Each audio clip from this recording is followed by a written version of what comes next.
খিদিরপুরের অগ্নিকাণ্ড নিয়ে ক্রমশই চড়ছে রাজনৈতিক পারদ। সোমবার মুখ্যমন্ত্রী এলাকা পরিদর্শনের পর মঙ্গলবার সেই খিদিরপুরেই পরিস্থিতি দেখতে যান রাজ্যের বিরোধী দলনেতা শুভেন্দু অধিকারী। সেখানেই শুভেন্দুর তোপের মুখে পড়েন রাজ্যের দমকল মন্ত্রী সুজিত বসু। আর মঙ্গলবার রাজ্যের বিরোধী দলনেতার নাম না করে তারই জবাব দিলেন সেই দমকল মন্ত্রী সুজিত বসু। বললেন বিষয়টি নিয়ে সস্তা রাজনীতি করা হচ্ছে। কি বলেছেন আজকে সংবাদ মাধ্যমের প্রশ্নের উত্তরে দমকল মন্ত্রী, রাখবো তার বক্তব্য। আপনি এবং ফিরাদ হাকিম আগুন লাগাচ্ছেন, সব কোশ্চেনে আমরা কোনো উত্তর দিতে চাই না। সবাই জানে কে আগুন লাগাচ্ছে, আঠিয়ে নেবাচ্ছে, এটা সবাই জানে। আর এই করে চলবে না, সস্তা রাজনীতি, গিমিক রাজনীতি বেশি দিন চলে না। মুখ্যমন্ত্রী সবটাই বলেছেন।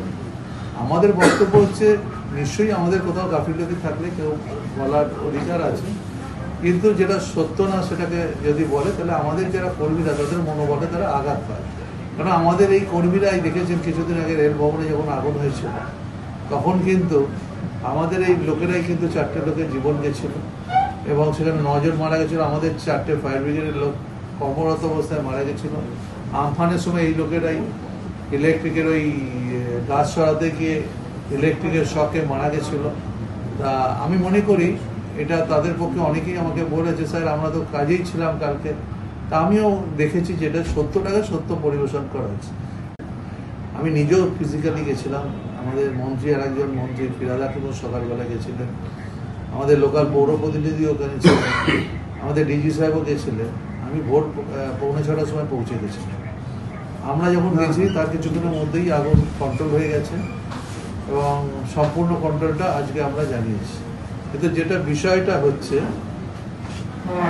আমাদের যারা ফায়ার ব্রিগেডের কর্মীরা এবং মাননীয় মুখ্যমন্ত্রীও তিনিও গেছিলেন দুপুরবেলা, তিনি সবকিছু দেখে এসে এবং তার বক্তব্য তিনি বলেছেন।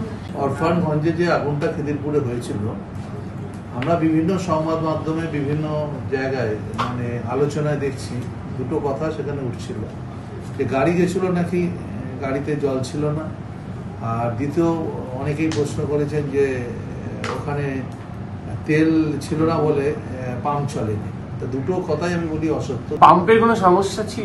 পাম্পের কোন বললাম না, পাম্পে ওই যে আদিগঙ্গা থেকে যখন জল নিচ্ছিল তখন কিছু সয়েল মাটি সেখানে মেশিনে চলে গেছিল, যার জন্য একটু যান্ত্রিক অযোগ হয়েছিল, কিন্তু সেটা আবার পরে মিটে গেছে। সেটা সামান্য কিছু সময়, তার জন্য যদি কেউ বলে তেল নেই ইয়ে নেই, এটা রাজনীতির জন্য কিছু মানুষ বলছে। আমার মনে হয় রাজনীতি করা ভালো। অনেক ঘটনা তো দিল্লিতে এই আহমেদাবাদে ঘটেছে, অনেক ঘটনা অন্য জায়গায় ঘটছে, ব্রিজ ভেঙে পড়ছে। আমরা তো অ্যাক্সিডেন্ট নিয়ে কিছু বলছি না। আমরা মনে করি এতগুলো যে লোক মারা গেছে, আজকে এয়ার ইন্ডিয়ানে কত লোক বলা শুরু করেছে, কালকে টিভিতে সবাই তো বলেছে। তাদের এইসব কথা বলে কেউ কি ওখানে গিয়ে গরম করছে, এগুলো ঠিক না। দিনকে রাত করছে, রাতকে দিন করছে।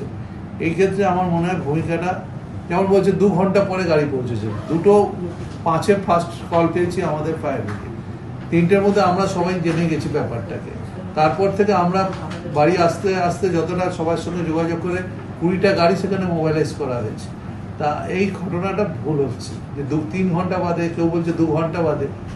প্রথম গাড়ি আমাদের সামনাসামনি যে স্টেশনগুলো, আরিফনগর থেকে গেছে, পিজি থেকে গাড়ি চলে গেছে, পিজিতে আমাদের টেম্পোরারি ফায়ার স্টেশন আছে আপনারা জানেন, ওখান থেকে গেছে, আমাদের হেডকোয়ার্টার থেকে গাড়ি গেছে। যেভাবে আজকে খিদিরপুরে ক্ষতিগ্রস্তদের আইনি সাহায্য সহ তাদের পাশে থাকার আশ্বাস দিয়েছেন শুভেন্দু অধিকারী, এমনকি প্রতিবাদ আন্দোলন চালিয়ে যাওয়ার যে পরামর্শ দিয়েছেন প্রকাশ্য মঞ্চ থেকে, সেখানে বিষয়টির মধ্যে কোনো রাজনৈতিক পরিকল্পনা লুকিয়ে আছে কিনা তার উত্তর মিলবে আরও কিছুদিন পর। Bureau report, news pole Bangla.